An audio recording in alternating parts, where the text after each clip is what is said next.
Welcome back to Wellbeing Wednesdays, brought to you by the Tulane University Counseling Center. I am one of your co-hosts. I'm Shawna Foose. I'm a staff therapist at our center, joined as always by my lovely co-host. Hello, everyone. I'm Dr. Jinaki Flint. I'm staff psychologist here at the Counseling Center. And today we are joined by some wonderful people from case management. So could you please state your names and your roles, and we'll get started. Sure. I'm Alison Cofrancesco, and I'm the Assistant Director of Case Management and Victim Support Services. And I'm Kyle Pearson. I'm a case manager here. Okay. Well, welcome. We're so happy to have you. Thank you for having us. Yeah, thanks for having us. So your department is officially called Case Management and Victim Support Services, also known as CMVSS.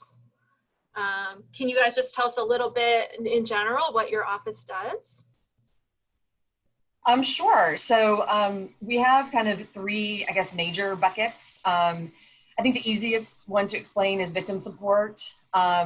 So we reach out to anybody who's been the victim of a crime.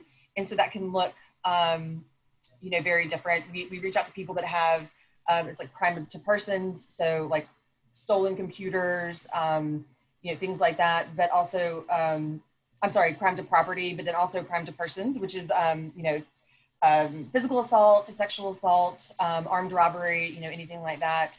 And we basically just check in with them to make sure that they have all of the support that they need.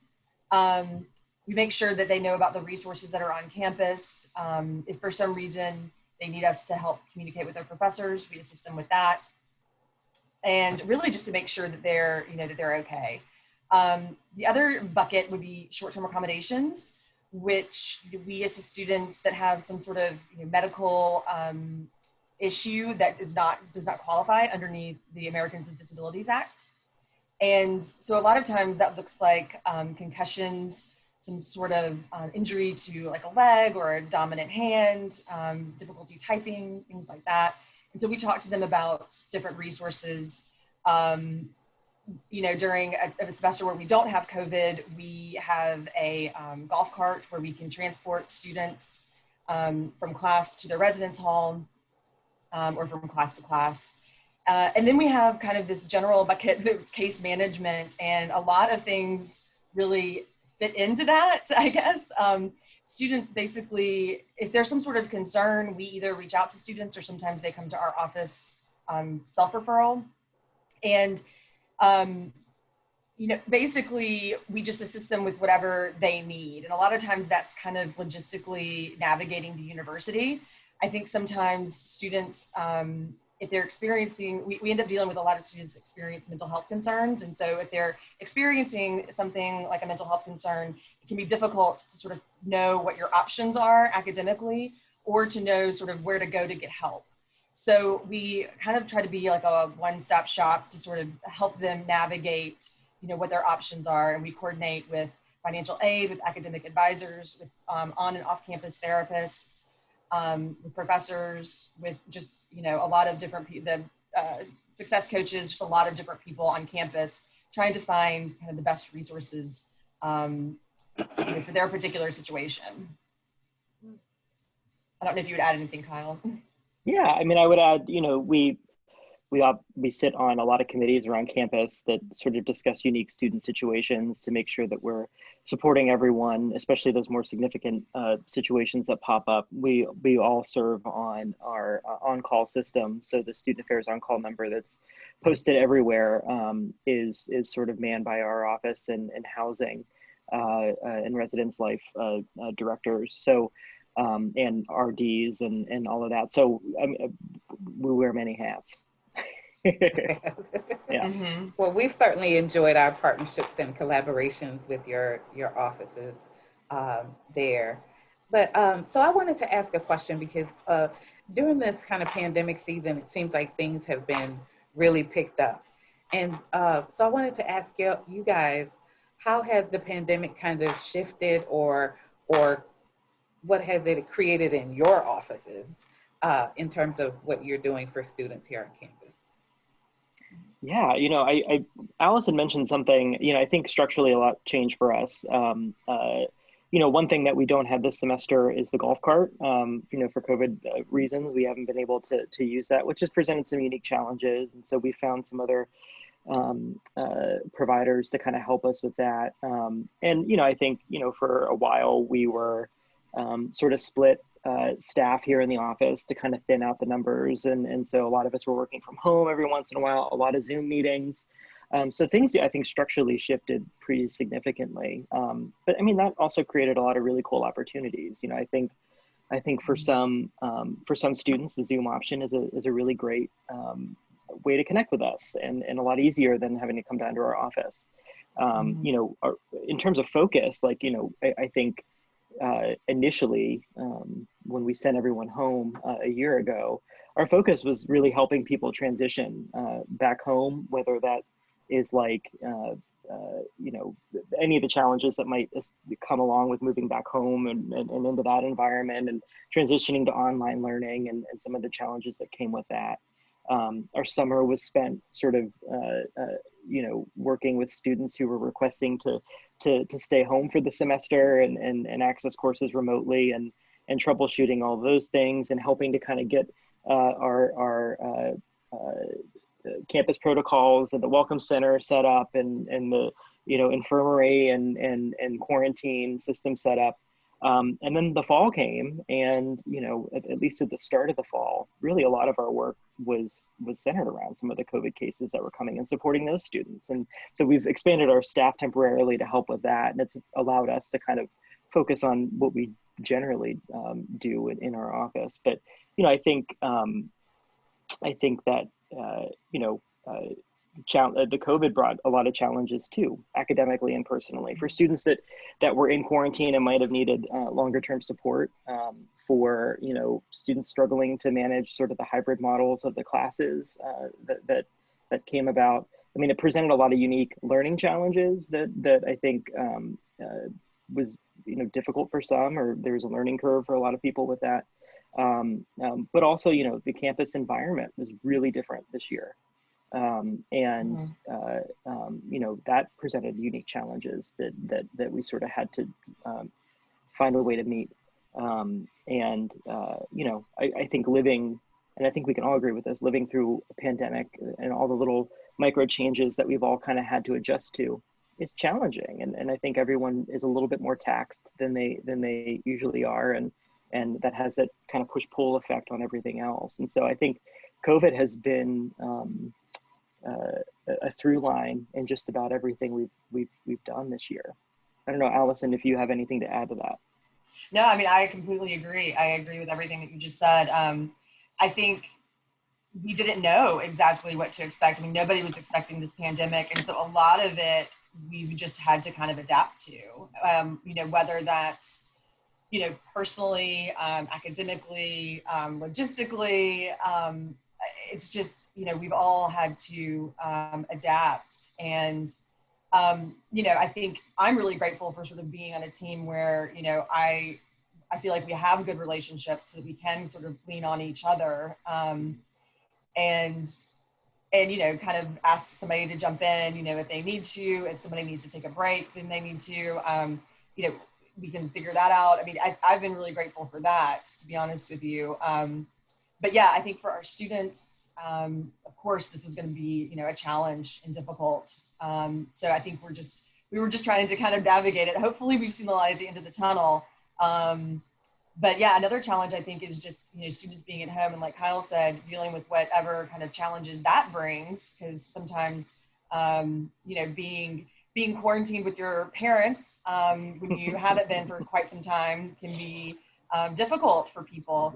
And trying to help people find resources when they're not in New Orleans and everybody is quarantined. So it's definitely been, it's presented a lot of different challenges, but like Kyle said, I think that we'll probably continue to have some sort of, video option, because I think that some students have really responded well to that. Yeah. I really appreciate how you've mentioned that you come from a team that you all really support each other, and acknowledging that, like, yes, our students have lived through this pandemic, and so have we. And so we really feel it too. And we know the importance of having a good team, having colleagues you can turn to, so that you can adapt together and lean on each other when you're really tapped out. So I think that's just such an important thing to highlight about your office, our office as well. I feel like it's really team oriented so that we can help ourselves be well so we can help others be well. The other thing I always remember about case management, and it's kind of a tagline I know that's been used over the years, is it's the office to go to when you don't know where to go. And that for me, I've always envisioned it like the hub of a wheel. Like you guys are the hub, and you just have all these ties to every little facet of campus. And so, yeah, when a student comes to your office, they just get this, you know, all this outreach, all these ways to connect, because no two people have the same experience. So, yeah, and I mean, just being 18 years old and, you know, being on campus and living by yourself for the first time, and then, you know, you're used to having so much structure, and you know who the principal is, or you know, like who your teachers are, or you have a relationship with people, and you know who to talk to about things. It can be very overwhelming, you know, certainly. So I think, you know, that's sort of where we can, you know, be beneficial and sort of making those connections for students and helping them sort of figure out which offices they need to go to, so that they're not sort of wasting a lot of time going, you know, here and there and everywhere. Yeah. I mean, I've worked here a lot of years, and I don't know where all the offices are. I have to ask somebody. Yeah, you offer a very powerful resource for students. Thank you. All the time. And, you know, I think it's important to have something like this on a campus, because you're right, transitioning to college is more than a notion. It takes a lot out of the student. You're asking for developmental issues, cultural, all sorts of intersections are involved in that. And so having a space where the students can see as a resource for the entire campus is, I can't say enough about the healing that comes with being able to go to a case management office. I think if we've learned anything this year, it's that it's hard to get through tough times alone, and you know, we're always here to go through those exciting and even, you know, and of course challenging journeys with our students. Yeah. So speaking of how students engage you, what would you say a student could tell a friend about how to access you? When would a student need to either themselves come to you or refer a friend to you? You know, I think it would just, I think there's several different reasons why people would come to us. I think what I would say is, if you see yourself struggling, or if you see a friend struggling, if you have questions that you don't know, you know, what the answers, you know, are to, you certainly don't have to have a big issue, you know, to come see us by any means. You know, if it's something that you just, you know, have a question about, or you need something kind of quickly resolved, we're happy to talk through that. But if it is something that's, you know, a larger issue, we can definitely assist with that as well. So, I mean, I think, you know, and I think one of the challenges that I see some students face, especially some high achieving students, is that they've never really had to ask for support before. And, you know, what I would say is just, you know, our office is dedicated to providing support. So we know that students need support and, you know, could benefit from it sometimes. And it's not necessarily, you know, a weakness by any means. It's more of like a shortcut, if anything. So, you know, I would just, you know, they can certainly, we have walk-in hours that they can come see us daily. We've got virtual Zoom hours, you know, and if somebody just comes to our office, we figure out ways of working them in.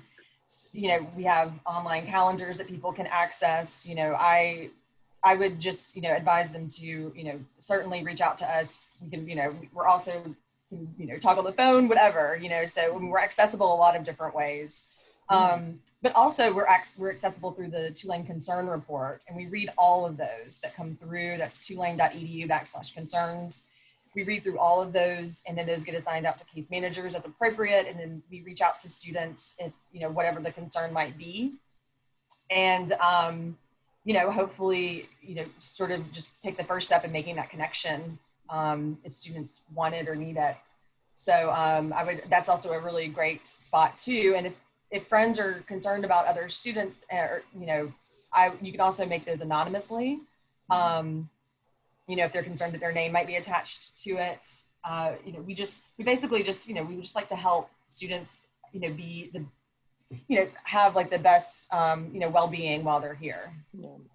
Yeah, I think about a lot of times these situations pop up. It's, we Allison and I were, mental health professionals. We've worked as counselors, and it's a lot of times these situations come up with roommates or friends where it's like, it can be taxing on a friend group or a friendship, and or you don't really know how to help that person, and that's a really great reason to kind of reach out to us and let us step in and help out. I'll add, you can email our SRSS email account. We can get to you that way. I have a number of referrals come in just word of mouth. A friend gives them my cell phone number and they text me, and we get people connected. So yeah, I mean, there's multiple ways to connect with our office. Our walk-in hours, at least for this semester, and Allison, when are the walk-in, like actual in-person walk-in hours? They're Monday through Friday from 9 until 9 to 10:30 in the morning, 10:30. And then let's see, I think it's 2 to 4. 2 to 4 for Zoom. Yeah. Yeah, and they can find that link. Yeah, it's on the website. Okay. Yeah, but frankly, I mean, you can walk in here whenever. Ideally, we have somebody kind of standing by during those times, but between 8:30 and 5, we're all here. Yeah. And one more thing that I'll add too, I think, you brought up a good point, Kyle, about the, roommates and friends and things. And I think we have a lot of really caring students here, and, they want to support their roommates. They want to be able to support their friends, but sometimes it can just be a lot. And, we never want a student to feel burdened by, or I guess burden's not the right word, but we don't want them to feel, overwhelmed or feel like they're in a situation where, they're not able to, they don't have the answers, or they're nervous because they don't have the answers. I think that would be a great time to sort of access our services as well, because it's hard to have difficult conversations, and I think sometimes we need extra support and assistance with that. Yeah, That's true. Yeah, thank you for adding that. Yeah. You mentioned that sometimes people are a little hesitant if they're not used to asking for help. And I know we encounter that sometimes at the counseling center. Can you think of any other barriers that students might experience to coming to access support from you all? Well, on the victim support side, I would say that students, I think, sometimes have an impression that they, when they come to us, they have to tell us everything that happened, or they have to give us specifics, or coming to us immediately starts some sort of conduct process that they are not necessarily prepared for. And so I really try to let as many people know that as I can, that you can come to us and just get resources. We don't have to know all of the ins and outs of what happened. You don't have to give us names of people. Our primary goal is to make sure that students have as much information as they can have, so that they can make informed decisions for themselves. And, we're just here to support on the journey as much as they would like us to. So, anything that I can do to sort of re-emphasize that, there's no conduct process that gets started without, them initiating that. So, anything, if anybody needs assistance with any kind of victim support, I would really encourage them to at least reach out to us, and we can at least give you resources, whether or not you need them or use them. You can tuck them away and use them later. It's a great ad. I would also say, just location wise, we're in the garden level, which is a fancy word for basement of the LBC. And so, just putting that out there too, that we're in the student affairs suite down in the basement, or garden level if you want to be fancy. Oh, good. Thank you for that location. awareness. Yeah. Thank you guys so much. Like I said, you are a powerful team there. And so it's good that you lean on each other to help students come into this campus and thrive. I often tell students that, and I'm very fond of saying that once you enter the campus, the city of Tulane, you have entered into a family. And this is now your Tulane family. And you are just one phone call, one click away from some resource that can help you manage and thrive on this campus. And so I am honored to be here with you today and to count you among that Tulane, a powerful part of that Tulane family that really stands up and supports students wherever they are. So thank you so much for coming today. Thank you. Ditto. Same with y'all. Exactly. Yeah. Exactly. Before we wrap up entirely, I just want to remind our listeners and watchers about our resources at the Counseling Center. Just a reminder that the Uptown Counseling Clinic is in the Diebold Complex, better known as the parking garage, on the first floor, and the entrance to the clinic is on the side that faces the Riley Center. So if you're looking for the Counseling Center, that's where you'll find us. Uptown, our hours are Monday through Thursday, open until 7, so 8:30 to 7 generally the doors are open, and then Friday 9 to 5. And remembering that you can still make consultation appointments with us. We're here. That first time appointment with the Counseling Center is a same day appointment. So you just make one phone call, like Jinaki said, it's just one call, 504-314-2277, and you'll be scheduled with one of our clinicians and get an opportunity to talk about your concerns, to hear about available supports and resources. And by the time you wrap up that appointment, you should feel like you have a plan in place for what's going to happen next. We try to do most of those via Zoom right now, but you know, we can talk about that as well during that consultation. So that's everything that I wanted to share there.